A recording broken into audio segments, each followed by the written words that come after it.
Qual o desafio que você vê hoje nos jovens? Qual a dificuldade maior que eles têm? O que eles têm buscado mais na liderança? Esse é o maior problema que eu estou sentindo, tendo. Ou talvez eles não falem, mas você está observando qual esse maior desafio.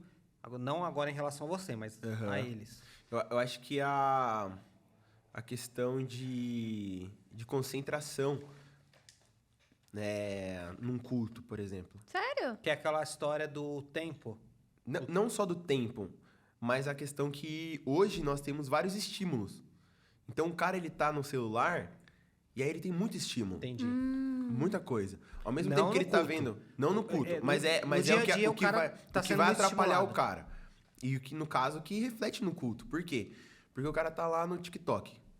E aí, daqui a pouco, ele tá passando um vídeo, chega uma mensagem no WhatsApp. Ao mesmo tempo que chega uma mensagem no WhatsApp, chega uma mensagem no Instagram. E aí ele tem que trabalhar, ele tem que fazer isso. Então ele vira um cara multitarefas.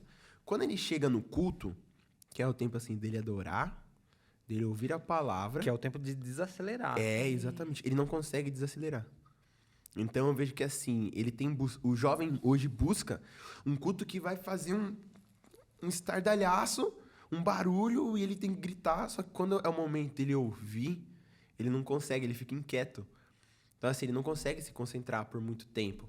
Então, eu vejo que essa é uma grande dificuldade, essa inquietação do jovem hoje. Né? Eu falo por mim, às vezes eu fico inquieto, nossa, porque é muito estímulo. E quando você não tem nenhum estímulo, só tem um cara falando ali, você fala, nossa. E aí, se não for realmente ali, cara, a presença do Espírito Santo, não conecta com a galera. Então, eu vejo que existe muito essa dificuldade hoje, do cara conseguir se concentrar, né? E outra coisa também que eu vejo, que é uma orfandade. Hoje tem muita questão de falta de paternidade, né, dentro da igreja. E é assim, não é de pais mortos, mas de pais vivos. Tá, Sabe? pra quem não entende esse linguajar, explica. Assim, o cara tem problema com o pai. Pai É biológico. o pai biológico. Então, assim, o cara que não tem pai, ele já cresce ali com uma falta de paternidade absurda, que vai refletir um dia na vida dele, se ele não for sarado e tratado no crescimento dele. Agora, tem gente que cresce órfão de pai vivo. Então, ele tem um problema com o pai dele, porque um dia o pai falou algo e ele cresceu assim. E aí, quando ele chega na juventude, que ele entende que às vezes a vida dele tá travada porque é algo que o pai dele falou lá atrás. Então, a gente observa muito disso, que o cara muitas vezes vai estar perto de você, perto da liderança, porque ele tem você como um pai. Mesmo você sendo tão novo. Às vezes as pessoas se aproximam e querem estar ali perto porque tem você, assim, entre aspas, como um pai espiritual mesmo. Mas além de um pai espiritual, ele quer sarar aquela crise que ele tem com o pai biológico dele. Só que aquilo só vai ser sarado com o pai biológico dele ou quando Deus traz a cura. Então a gente tem muito esse problema de jovens com órfãos de pai vivo, sabe? Entendi. Então é um grande problema. Eu falo que eu passei por isso, então, nossa. E aí você observa Eu observo muito. muito. Mas isso é bom, no sentido não bom que você ter passado, mas muitas vezes Deus usa isso, né? Aquilo que a gente passou Pra curar outro. para curar o outro, exatamente. Coríntios vai dizer isso, né? Que é com a mesma consolação que nós somos consolados por Deus, nós consolamos, né? Então, não só o Espírito Santo é consolador, porque Jesus vai falar assim, eu vou mandar, depois de mim, virá um outro consolador. Então, Jesus é consolador, porque depois de mim virá outro consolador. Então, ele é consolador. Então, o Espírito Santo é consolador, porque é o outro que viria, né? E chama consolador. Só que com a mesma consolação que o Pai nos consola. Então, o Pai também é consolador. Nós também vamos consolar. Então, a igreja também é consoladora. Então, é muito louco, né? Porque é uma cadeia. E aí, é interessante, porque aquilo que a gente passa, muitas vezes Deus usa para que a gente seja uma resposta para alguém. E Total. eu acho também que um pouco dessa orfandade, talvez eu fale algo um pouco polêmico aqui, mas Polêmica é me bom. corrijam se eu estiver errada. Dá views. Dá views. Manda aí. Mas assim, o inimigo tenta destruir a família, a gente sabe disso, né? consequentemente, o papel de paternidade, Deus Pai, também vai sendo desfeito, né? Até desconstruído, exatamente, meu bem. E eu acho também que, como hoje o homem, a imagem do homem, a imagem de um pai também está sendo desconstruída, em que ele não tem uma autoridade sobre os filhos, né? Ele acaba se tornando, às vezes, acaba ficando numa posição abaixo da mãe.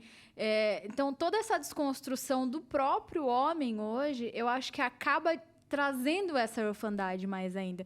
Porque o homem vai perdendo o seu poder de fala, vai perdendo a própria masculinidade mesmo, né? Que a cada vez mais se tenta diminuir, se tenta apagar isso. E eu acho que essa orfandade acaba crescendo, porque muitos homens vão sendo apagados. E isso desconstrói um papel de pai que o próprio Deus tem. A figura masculina era muito forte, né? Né? Nesse sistema mais patriarcal. Só que aí ele foi para um outro extremo, que ficou fraco. E ao invés de encontrar um equilíbrio, onde a figura masculina tem o seu valor e a feminina tem o seu valor, hoje se tornou a figura masculina uma figura fraca, né? Enfraquecida. E aí você chega pro cara e você fala assim, Deus é um bom pai. Só que a única figura que ele tem de um pai é muitas vezes de um pai que batia, talvez de um pai que abusou, um pai que abandonou. E quando você fala que Deus é um pai, ele só tem a ótica de que Deus é, nossa, aquele igual meu pai terreno, então... Nossa, então ele não é um... E aí, por isso que cria essa muitas vezes em certos lugares, né? Alguns ciclos religiosos, essa ideia de um Deus que parece um Deus ruim, né? Um Deus que castiga, um Deus que pesa a mão, né? E não também um Deus... Porque Deus também tem o seu lado justo, né? Ele também tem ira, mas ele também é amor, né? Então não tem equilíbrio. Então é só um Deus, nossa, esse Deus aí, né? Esse Deus aí nossa, eu não quero um Deus desse né, na minha vida. Porque muitas vezes foi construído a partir de pessoas que tiveram pais ruins, né? Pais que não foram bons pais, né? Eu sempre cito isso quando eu falo sobre a paternidade de Deus. Eu falo, talvez você não tenha tido um bom pai, mas Deus é o pai, a referência de pai nós temos que ter, que é um pai de amor, um pai de bondade, é um pai que muitas vezes diz não porque nos ama, né? Também não é esse Papai Noel, né? Não, né? Só presente, só presentinho. Também não é isso. Esse foi um corte do NSDC Cast. Para conferir o podcast completo, que a gente fala muito mais sobre esse assunto, é só clicar no link que está aqui na descrição e conferir aqui no nosso canal no YouTube.